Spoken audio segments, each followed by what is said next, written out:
Kadang-kadang kita melakukan kesalahan tapi tidak ngaku. Kita salah tapi terus melarikan diri. Jangan dikira urusannya selesai. Kita sedang mempertaruhkan ketenangan hidup. Dan itu akan jadi ganjalan bagi ketenangan hidup.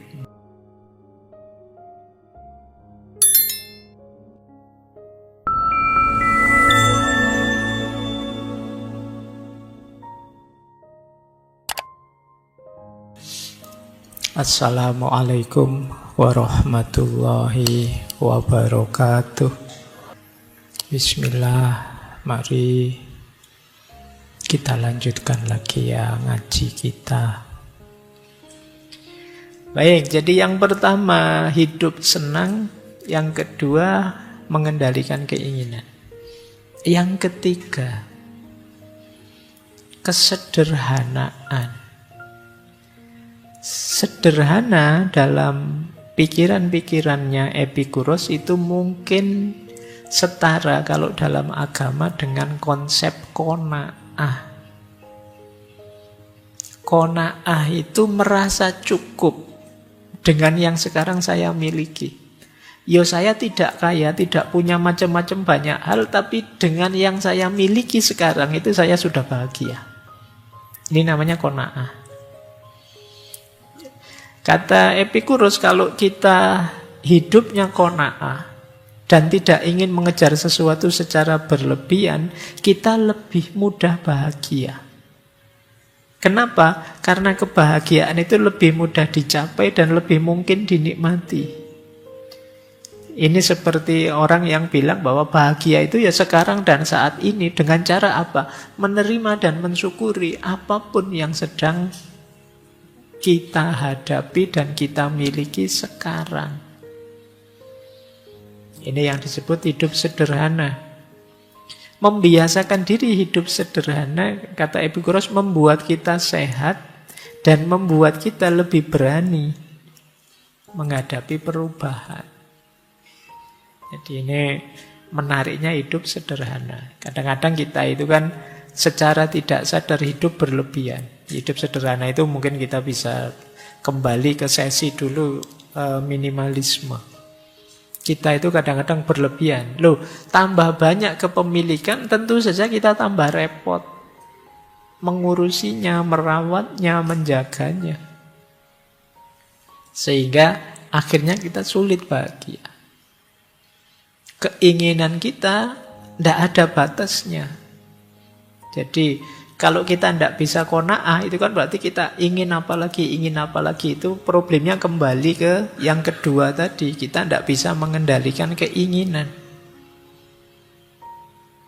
Kita tidak mensyukuri yang tidak kita miliki, tapi digelisahkan oleh yang kita tidak mensyukuri yang kita miliki, digelisahkan oleh yang tidak kita miliki.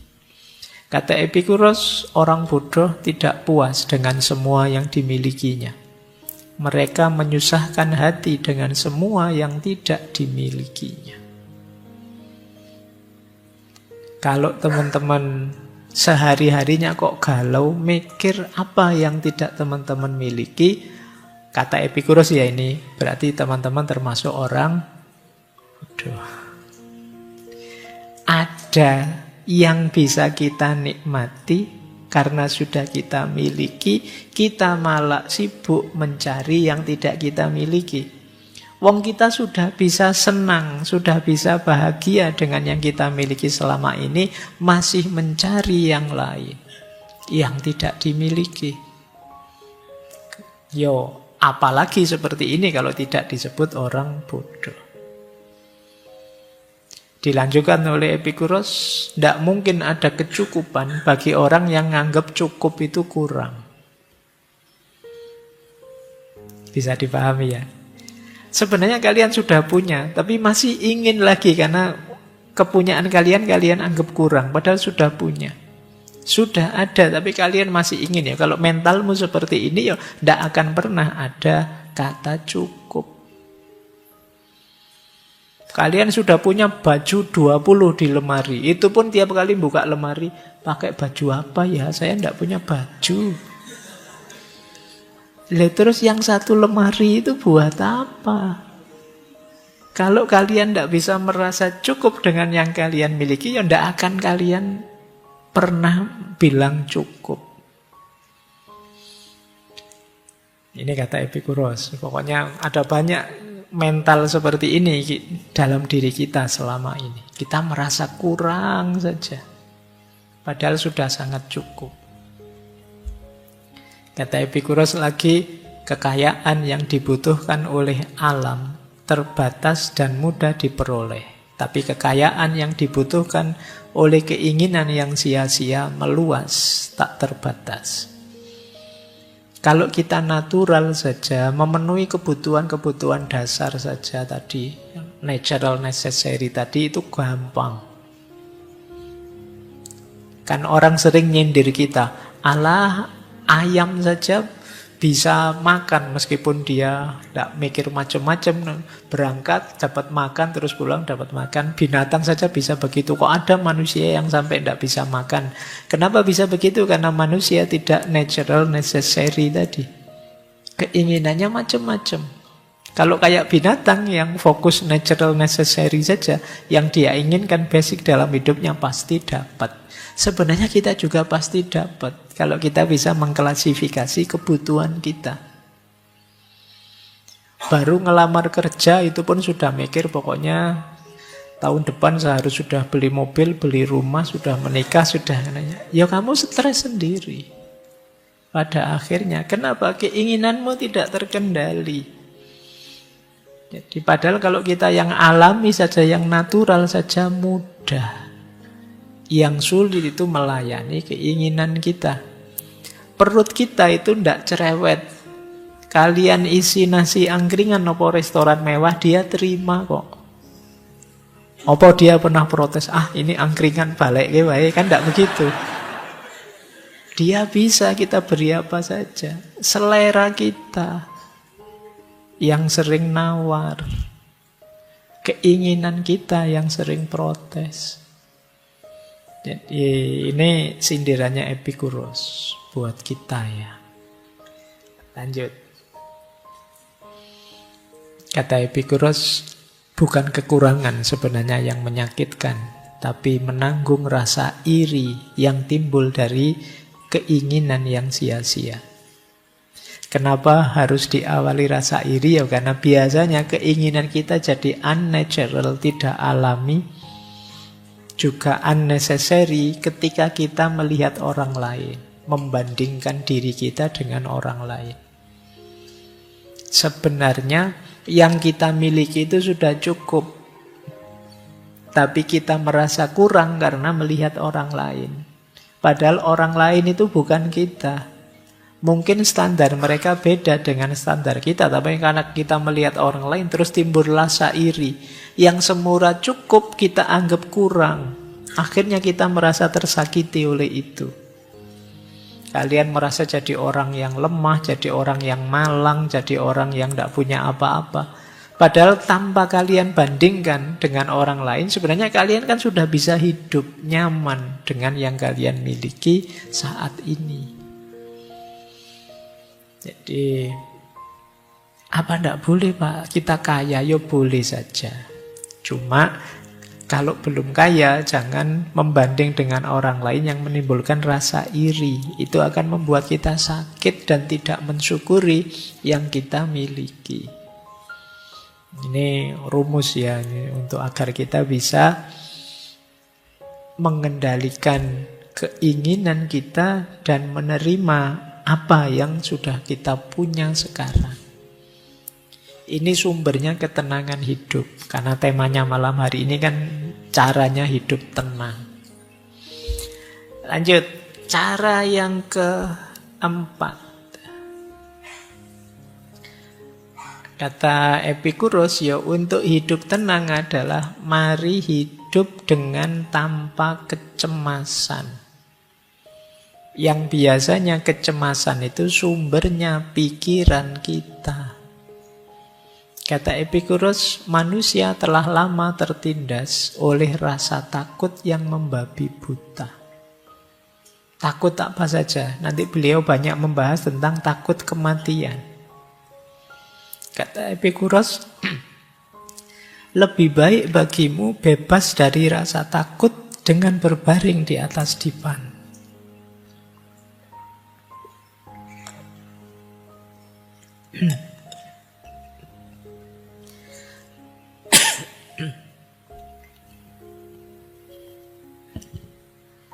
Sebentar.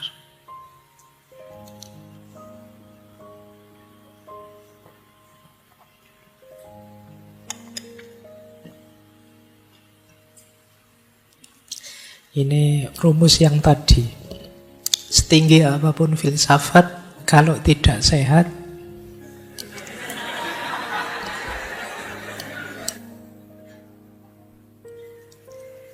tidak ada gunanya. Baik, kita lanjutkan. Lebih baik bagimu bebas dari rasa takut dengan berbaring di atas dipan daripada punya sofa emas dan meja mewah namun penuh dengan masalah. Kita hari ini banyak ketakutan-ketakutan yang tidak perlu. Antara lain karena banjir informasi yang menyerbu kita. Pikiran kita sekarang aneh-aneh. Batuk kayak gini terus mikir, jangan-jangan paru-paru saya. Jangan-jangan ini. Kita sering begitu ya. Kenapa? Info dari Google, dari mana-mana. Ada banyak ketakutan yang tidak perlu. Ada ndak yang sekarang masih semester 1 tapi sudah khawatir besok saya bisa ndak ya jadi suami yang baik? Saya ndak bisa masak, gimana ya nanti suami saya protes ndak ya? Padahal masih semester 1. Ini yang disebut ketakutan yang tidak perlu. Dan kita sering mengalami ini. Gimana kita bisa hidup tenang? Pikiran kita serba takut. Mau melakukan apa saja, pikiran kita mengarah ke yang negatifnya, terus takut. Mau naik motor, takut nanti jatuh.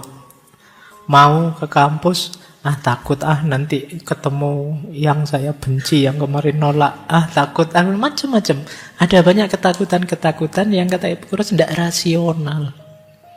Bahkan ketakutan paling puncak kita yaitu takut mati. Ada kalimat menarik begini dari Epikuros. Kematian yang merupakan keburukan paling mengerikan itu kan sebenarnya tidak berarti apa-apa bagi kita. Karena ketika kita ada, kematian tidak datang. Ketika kematian datang, ya kita sudah tidak ada. Wong sudah mati. Kita mau takut apa? Kata Epikuros, mengapa aku harus takut pada sesuatu yang hanya bisa ada jika aku tidak ada? Kematian itu kan kita sudah mati. Kalau kita sudah mati ya sudah kita tidak ada. Kalau kita tidak ada ya apa yang kita takuti? Nanti memang di beberapa tulisannya Epikuros itu ada pandangan bahwa akan lebih kondusif, hidup kita lebih tenang kalau kita nganggap bahwa ya kematian itu babak terakhir dalam hidup kita. Kesadaran kita sebagai manusia berakhir saat kita mati. Makanya dia bilang kalau kita mati ya tidak ada. Kalau kita tidak ada ya kenapa harus dikhawatirkan? Ada quotes yang menarik begini dari beliau. Aku tidak ada, aku ada, terus aku tidak ada, dan terakhir aku tidak peduli. Jadi ini lebih menenangkan. Aku tidak ada, ya dulu kan kita tidak ada. Terus lahir ke bumi, terus nanti kita mati. Dan kita mikir proses ini sampai puyeng. Harusnya akhirnya apa? Aku tidak peduli. Sudahlah, yuk menikmati hidup saja. Kalau memang waktunya mati datang, ya mati sajalah. Tidak apa-apa, memang sudah waktunya. Jadi ini kan kepastian yang tidak bisa kita elakkan. Ya sudah, kalau kita pas ngalami itu kan juga kita sudah mati. Jadi kalau ada yang bilang mati itu menyakitkan loh Pak. Loh, yang menyakitkan sebelum matinya. Kalau kita sudah mati ya selesai, tidak bisa merasakan apa-apa lagi, kata Epicurus. Bahkan kesadaran kita juga hilang, kata Epicurus. Makanya untuk sesuatu yang kita sudah tidak ada, ya ngapain dipikir. Kan sekarang banyak, sering kan kita dengar filsafat itu, ada itu hakikatnya tidak ada. Tidak ada itu hakikatnya ada bulan, tidak karu-karuan. Jadi kata Epicurus, sudahlah, aku tidak peduli sekarepmu. Yang lebih penting, ayo hidup tenang, ayo hidup bahagia, ayo hidup senang saja. Karena kesempatan untuk mensyukuri hidup, mencari kesenangan dalam hidup tidak terulang 2 kali. Ini, maka jika aku tidak ada, terus aku ada, terus aku tidak ada, gimana tidak apa-apa, aku tidak peduli. Ini quotes dari Epicurus. Jadi maksudnya apa kata aku tidak peduli itu? Jangan terlalu dipikir. Seringkali kita hidup karena kecemasan-kecemasan yang tidak perlu.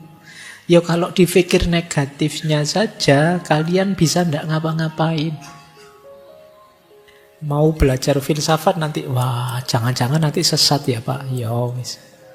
Gimana mau bisa sesat, wong paham saja tidak. Tenang saja, tidak apa-apa, aman. Jadi kita pikirannya negatif terus. Mau ke masjid saja kamu, wah nanti di masjid bisa masuk enggak ya? Jangan-jangan saya dilarang masuk ini. Saya auranya kan agak aura orang-orang tidak pernah sholat misalnya. Kalau pikiranmu itu aneh-aneh. Jadi kita sering sekali mikir terlalu jauh yang aneh-aneh tadi. Jadi ketakutan yang tidak ada alasannya.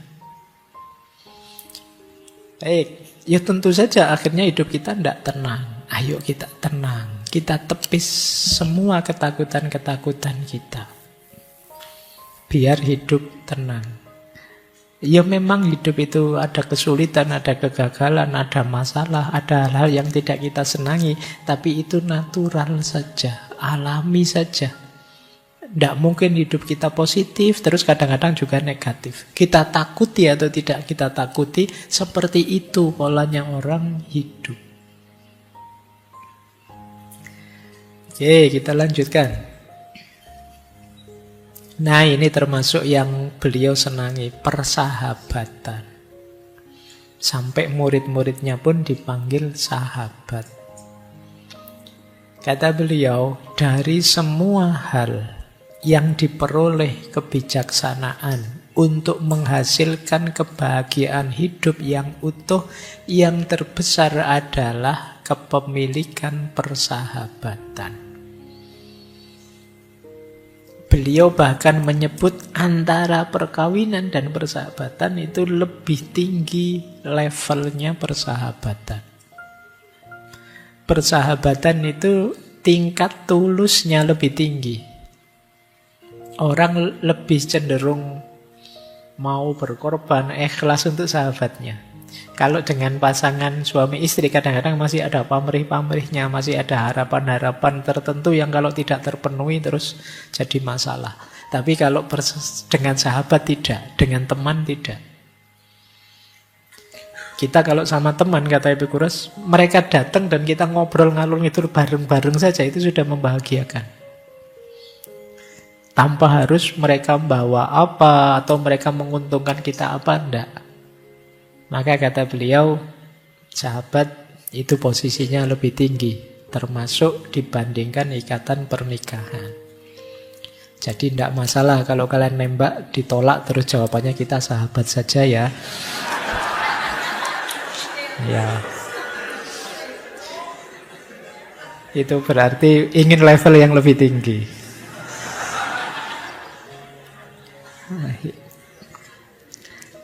Apa manfaatnya sahabat? Anda tidak akan mengembangkan keberanian dengan menjadi bahagia dalam hubungan Anda setiap hari. Anda akan mengembangkannya dengan bertahan hidup dalam masa-masa sulit dan menghadapi kesulitan. Jadi bersama-sama dengan sahabat, bareng-bareng kita menempa diri. Jadi tidak sekedar dalam senang, tapi ketika menghadapi kesulitan. Bahkan itu kalimat terakhir itu menarik. Bukan bantuan teman-teman kita yang membantu kita, tapi keyakinan bahwa mereka akan membantu kita, itu sudah menenangkan. Saya mungkin kalah, mungkin jatuh, mungkin hancur, tidak apa-apa. Saya punya teman-teman yang apapun situasi saya, dia siap menerima saya. Ini membuat kita mantap, tenang. Jadi itu gunanya sahabat. Makanya ini mungkin agak kontras dengan yang di depan tadi, ingin hidup uzlah, tapi seandainya berinteraksi dengan orang, berinteraksilah dengan para sahabat. Ada quotes menarik bisa kalian pakai dari dia. Kita harus mencari seseorang untuk makan dan minum sebelum mencari sesuatu untuk dimakan dan diminum. Itu menarik ya, jadi cari sahabat. Jangan makan sendiri. Ya ajaklah teman. Kata Epicurus, makan dan minum tanpa teman itu sama saja dengan melahap seperti singa dan serigala. Singa dan serigala itu kan kalau makan ya kan tidak mikir ajak-ajak teman. Beda dengan binatang tertentu yang kalau makan bareng-bareng. Nah, ini quotes untuk para sahabat. Kalian jangan tenang saja kalau makan ada sahabatmu ya diajak makan. Siapa tahu dia bisa nraktir kita. Nah, lumayan. Jadi kalau dalam Islam itu kan ada cerita Nabi Ibrahim itu ya, yang beliau tidak pernah. Nabi Ibrahim itu makan sendirian. Kalau beliau mau makan kok pas sendirian, dia akan keluar rumah nyari orang yang bisa diajak makan bareng. Ini manfaatnya besar kalau kata Epicurus. Karena sahabat dan teman inilah yang nanti membackup kita, mendukung kita, siap menerima kita apapun kondisi kita. Ya cirinya sahabat itu sebenarnya ya tidak perlu diperintah begitu, ya otomatis sudah. Kalau sama teman kok lagi nongkrong pengen makan kan ayo makan. Ada ndak di sini yang lagi ngobrol-ngobrol pengen makan terus nyari-nyari alasan sebentar ya saya ada urusan terus pergi makan sendiri. Berarti belum sahabat. Kalau sahabat itu mesti ngajak makan. Nah ini nanti setelah ini paling kalian waspada itu kalau ada temennya tiba-tiba bilang kamu sahabatku kan gitu. Nah ya itu alamat itu sebentar lagi. Oke, ya paling sebentar lagi 100-100 ada kan ya itu. Baik. Oke, jadi persahabatan jadi kunci tenangnya hidup. Ketika kita sadar bahwa apapun yang terjadi akan ada orang yang mendukung kita, kita akan merasa nyaman. Hidup rasanya lebih tenang. Karena kalau kita merasa sendirian itu juga kita insecure juga. Kalau nanti ngalami hal tertentu tidak ada yang mendukung, ya tidak ada yang menghibur, tidak ada yang membantu mencari solusi, juga hidup ini rasanya pahit. Kita lanjutkan. Nah, tadi yang kelima, ini sekarang yang keenam. Yang natural saja dalam hidup, jangan terdistraksi oleh kerumunan-kerumunan. Kata Epicurus, saya tidak pernah ingin menuruti kemauan orang banyak. Kenapa? Karena apa yang saya tahu mereka tidak setuju. Dan apa yang mereka setuju saya tidak tahu. Ya karena orang banyak itu sulit.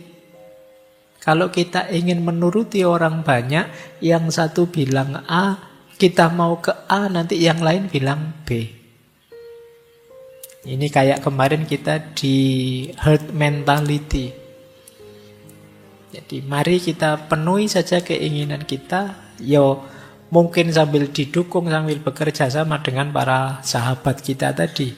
Tanpa harus kemudian kita berpretensi untuk menuruti kemauannya semua orang. Karena itu tidak mungkin. Teman-teman akan kelelahan kalau tiap hari gaya hidupmu adalah jangan sampai ada orang ngeritik saya. Atau saya harus memuaskan semua orang. Karena ini sesuatu yang tidak. Itu kan kayak dulu loh waktu kita ada di sesinya Nasruddin itu loh. Yang dia sama anaknya naik keledai. Itu kan terus jadi pontang-ponting dia karena mendengarkan orang yang suaranya beda-beda. Waktu dia keluar rumah, Nasruddin di atas keledai, anaknya di bawah. Terus orang komentar, orang tua kok tidak tahu diri. Anaknya disuruh jalan, dia enak-enakan naik keledai. Bingung dia. Terus anaknya yang disuruh naik. Orang ganti komentar, anak durhaka. Dia di atas keledai, orang tuanya dibiarkan jalan. Itu bingung. Nanti akhirnya sudahlah nak, kita naiki berdua saja. Orang komentar, keledai sekecil itu kok dinaiki berdua. Nggak mikir apa ya? Susah lagi. Akhirnya dua-duanya turun. Dituntun saja nak keledainya. Orang juga komen, bawa keledai kok ya dua-duanya jalan kaki, kok bodoh banget. Susah. Akhirnya sudahlah nak, ayo keledainya digotong aja berdua. Itu kalau kalian mendengarkan komentarnya orang. Hari ini kan kita sering digelisahkan itu. Kalian mungkin posting apa, terus orang komentar aneh-aneh banyak sekali. Ada saatnya terserahlah orang mau komen apa, yang penting menurut saya ini baik. Karena kadang yang komen juga iseng saja kok. Ngapain kita ambil hati sedalam itu? Nah, bagian dari ketenangan hidup adalah kita menyadari momen ini. Jadi biasa saja, natural saja. Jangan terdistraksi oleh kerumunan. Kata Epikuros, jika kamu membentuk hidupmu sesuai dengan kodrat hidup yang alami saja, maka kamu tidak akan pernah miskin. Tapi jika kamu mengikuti pendapat orang lain, kamu tidak akan pernah kaya. Karena kamu akan kerepotan sekali melayani mereka semua. Ini rumus ya, pokoknya ini rumus-rumus hidup tenang. Ini rumus yang ke-6. Sekarang rumus yang ke-7. Setiap orang pasti punya prinsip, punya nilai. Maka di antara sumber tenangnya hidup adalah kita mampu menegakkan nilai-nilai atau prinsip-prinsip hidup kita. Kok kita punya idealisme dan belum mampu menegakkannya, itu hidup kita belum tenang. Orang tenang itu kalau ada nilai ya mampu menjalankannya.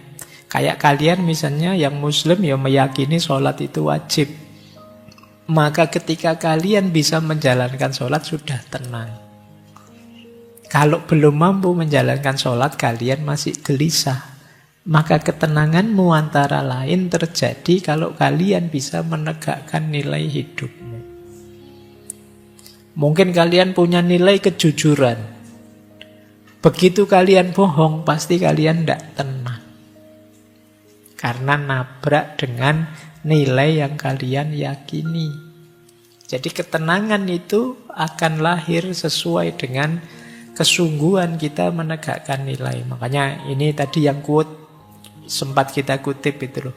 Tidak mungkin hidup senang tanpa bijaksana, baik dan adil. Dan tidak mungkin hidup bijaksana, baik dan adil tanpa hidup yang senang.